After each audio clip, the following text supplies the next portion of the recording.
Hello guys.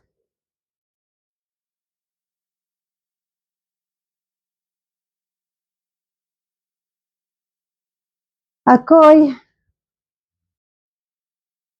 mag-video pero mukhang hindi na gumagana itong sumusunod sa akin. Na-stuck na. Ito kasing binili ko nga 360. Ano to? Laging natatanggal yung yung stand. Ngayon nilagyan ko ng sticky tape palibot. Ngayon di na umiikot Na-stuck na siya. Ay, naku buhay. Ngayon tingnan natin, tanggalin natin. Kasi mukhang ito yung nagpapastuck dito. Ay, nako. Akala ko magpa-function pa pero hindi na pala nag-function,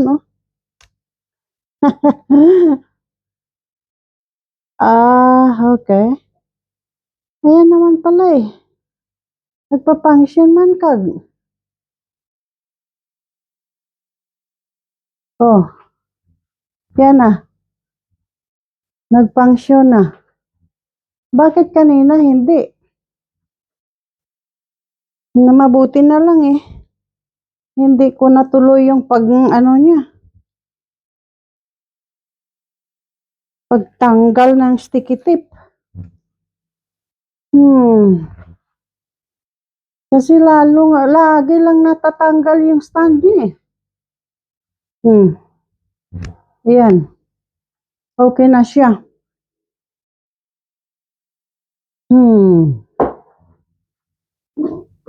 Mabuti naman.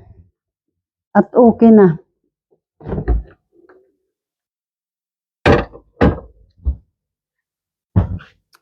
So, ngayon, ako ay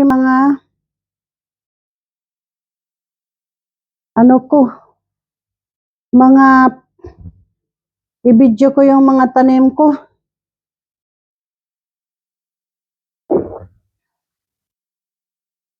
Nako.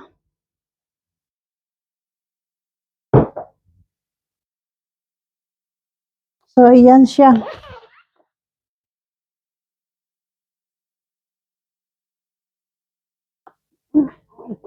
Nagbili ako ng plastic na bulaklak kasi yung roses ko doon sa labas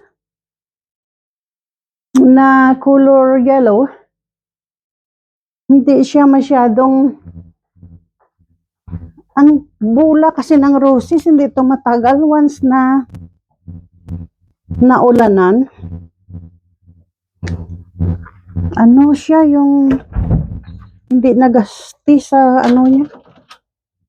Sa puno, natatanggal yung natatanggal. Uy, umuulan. Tumatalithi. Oh, ayan pala may bulak. Ang yellow ko na roses. Ayan tingnan nyo. Kung gaano kalaki yung aking red roses. Laki di ba?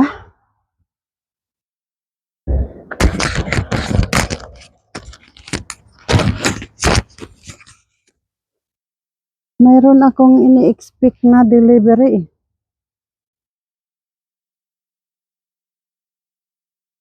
Yung aking upuan. Hindi pa gina-deliver. Ay, binorder ko yun before pa Mother's Day.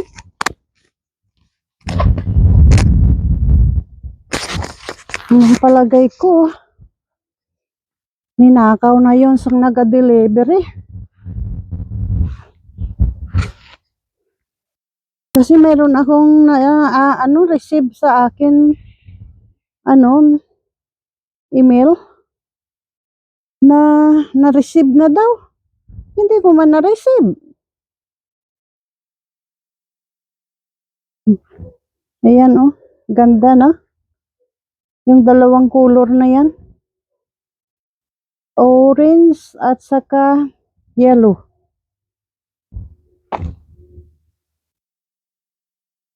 Daming bags.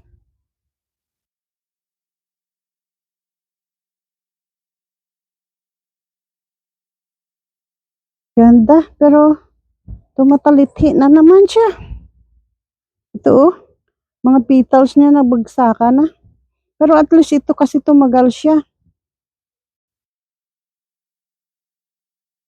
Tumagal siya. Bango-bango pa naman ang roses na to. Yan oh. Mga cuttings lang yan. Na tinanim ko dyan. Ito oh. Maganda ang kulay nito eh. Minsan puti. Pero minsan siya puti na may nga color, may red sa dulo. Kaya nagtataka ako kung bakit ba talaga ang kulay niyan.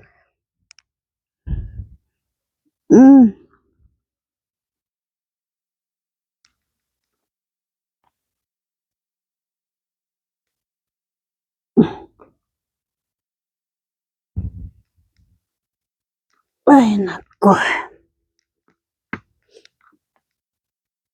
Mabuti kinunta ko na, nag-send na ako ng email doon sa sa inorderan ko. Hindi niya yon manakaw kasi yung kinunta ko na yung opisina ng delivery. Ito yata yellow din to eh.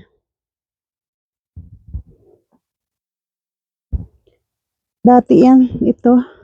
Ito pala yun. Yung dyan dati siya, sapat na yan nga na-crack. Itong ko na to, di talaga namumulaklak. Ang rosal ko. Namulaklak siya, isang bisis lang.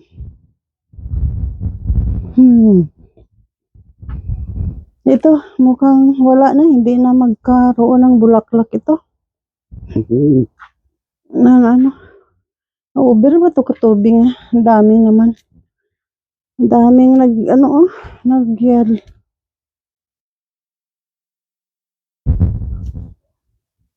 Hindi siya daming nag-black yung leaves niya.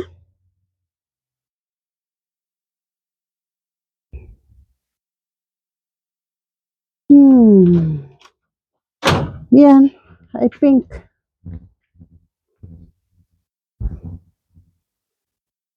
Yan, pink din ito eh. Yung pot na to.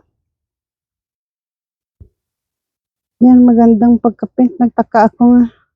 Wala gaanong dahon pero namumulaklak oh. Nakapagtataka. Walang dahon pero namumulaklak. Ay, nako. Ito yellow din to eh. Ito pink ito eh. Aywan ko, kailangan yata yung yan oh. Ito ay pag yung mainit lagi, basta yung ikip mo siya sa warm, hindi siya palagay ko matatanggal yung mga niya. Yung kanyang green na yan.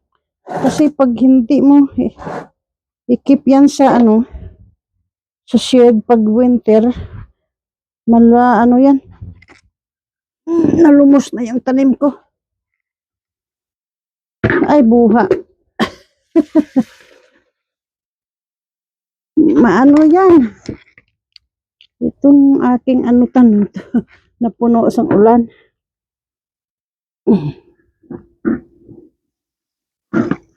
Malumos ito. Oh, ayan. Hindi ko alam kung anong klaseng tanim yan. Palagay ko yung ano yan. Daming ano.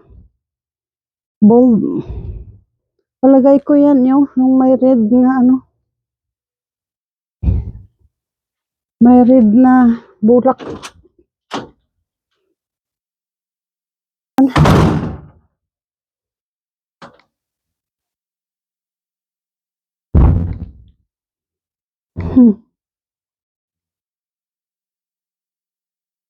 Yung design ng bahay namin, pagkatapos ng pintuan,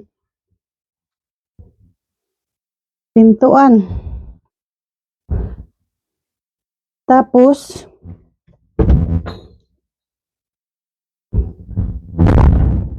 sa left side, bedroom na kaagad.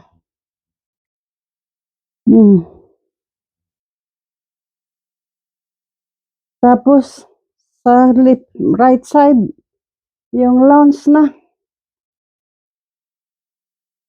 Madaming cushion kasi mas gusto kong maghiga-higa dyan.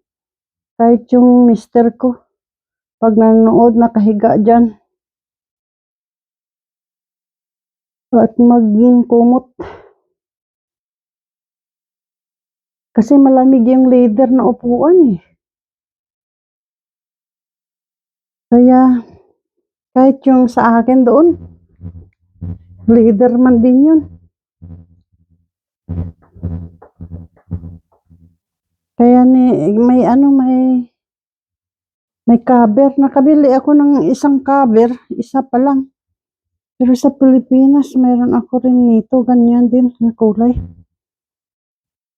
So ngayon, may cover. Para hindi malamig.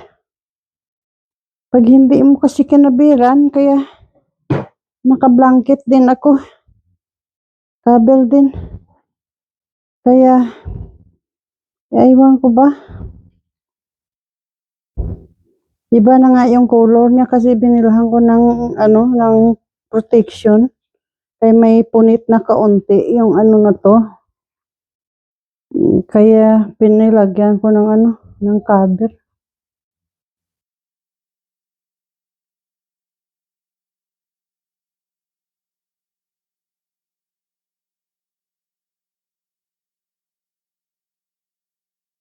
Sana ba yung kape ko? Anyway, yung itong Preciosa Deliciosa ko, pinutol ko yung taas na kasi masyado. Lapit na sa ceiling. So pinutol ko. At saka tinanim ko dito. Una, gusto ko sana ibabad lang sa tubig, pabuhayin sa tubig ba? Pero nag-change ako ng isip na mas maganda siguro pag nasa lupa. Kasi yung root niya at saka makapaningil pa ba? Magkaroon siya ng singil, pero pag nasa tubig, hindi ko sure kung magkaroon ng ng singil. Yan. Maliit lang yan. Naglaki na. Tinanim ko rin sa mataas na pat para nga yung pusa hindi maka-akyat at magdumi. Nasa yan eh, maliit na pot, yan Pero kasi nilagay ko sa tubig, naglabasan na yung ugat niya, yung roots niya. So nilagay yung roots niya, yun, yung dyan. Yung lumalago sa ilalim. Ay, nangyari ito? Bakit naman ito nagkaganito? Pinutol ko na nga yan eh. At tinanim ko. Tinanim ko yun.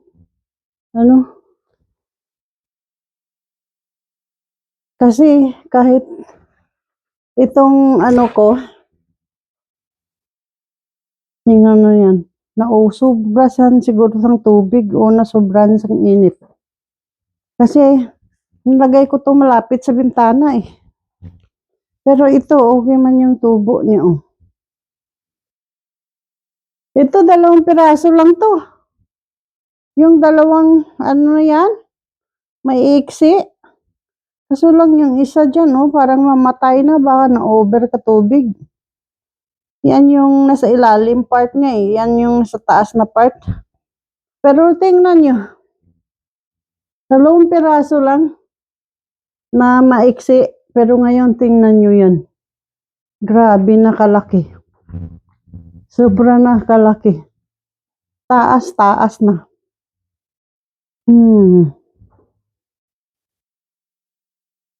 Meron na ako niyan dati eh. Namatay. Na-over siguro sa tubig. Ayaw naman din kasi ng plant pag na-over yata. Kaso lang yung ginalinisan ko nga bahay, palagi man mabasa yung ano, yung tinataniman ng ano, yung tinataniman niya. Ito nga oh, sa ilalim lang naman yung mabasa. Pero sa taas matuyo naman din. Ito, cuttings ko lang yan. Pero tingnan mo yan.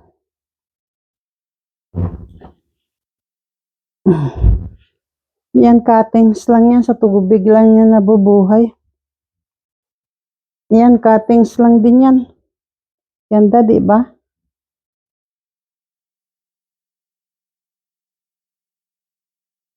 Ay, nako. Hindi ko lang, baka na-over sa tubig to. Kaya naga-ano to. Naga-yellow yung dahon. Daming naga-yellow, oh. Biro mo yan. Tingnan nyo yan, yung mga roses. Na, mabango kasi nito. Bango, oh. May fragrance siya.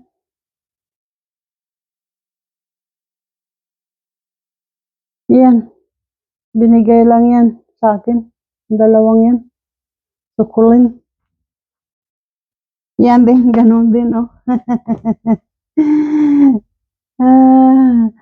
Kasi ang lago ng kanyang tanim doon sa bahay na nilinisan ko. Uy, celery pala yan. Akala ko buksoy, celery pala. Magtubo, oh, yung puno niya. So ganun lang pala yun. So tingnan na lang natin. Yun naman, binaba ako dati mataas yan. Pero binaba ko para naman silakan ng araw. Kasi pag nasilakan ng araw, yung kulay niya, lumalabas yung ano niya, yellow sa gitna.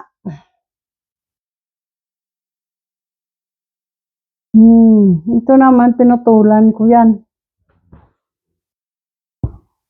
Kasi yung kinuha ko dyan nga, pinutol ko, binigay ko dito sa nagbigay nito sa akin.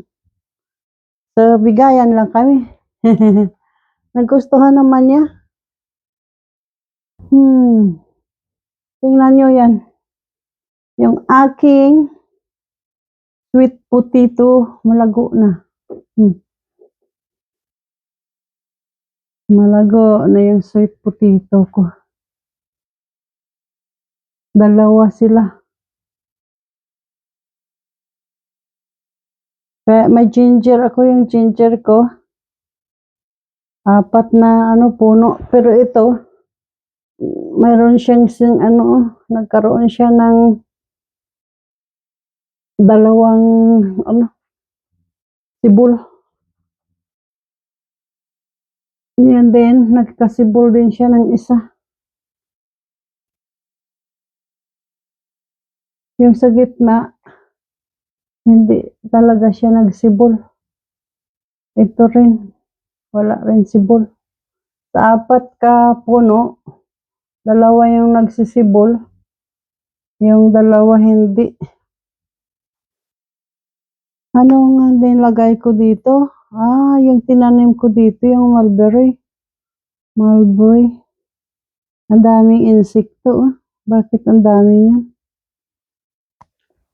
Ini-sprayhan ko na nga yan eh. Yung pang insekto. Hindi man sila namamatay. Kasi itong binili ko pang insekto to eh.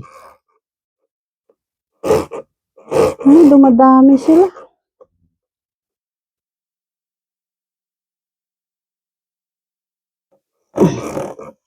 Tingnan na lang natin. Bakit ang dami-dami?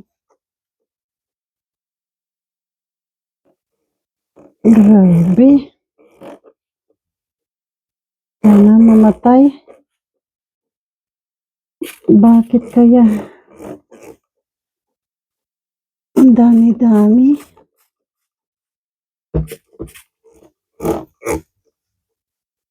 Hindi sana mamatay yung ano dyan.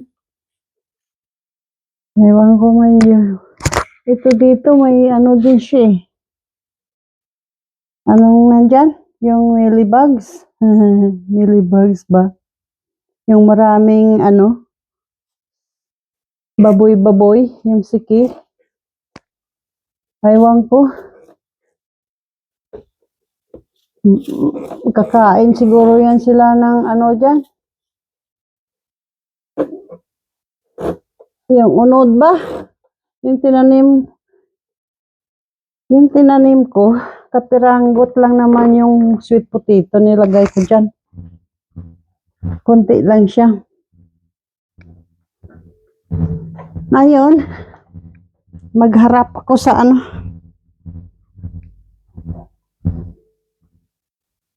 Sa akin, sana ba yun?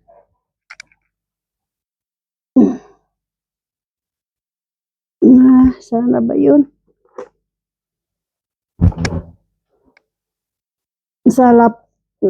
Manood ako ng video. Nako, tama na nga ito. Bye-bye na.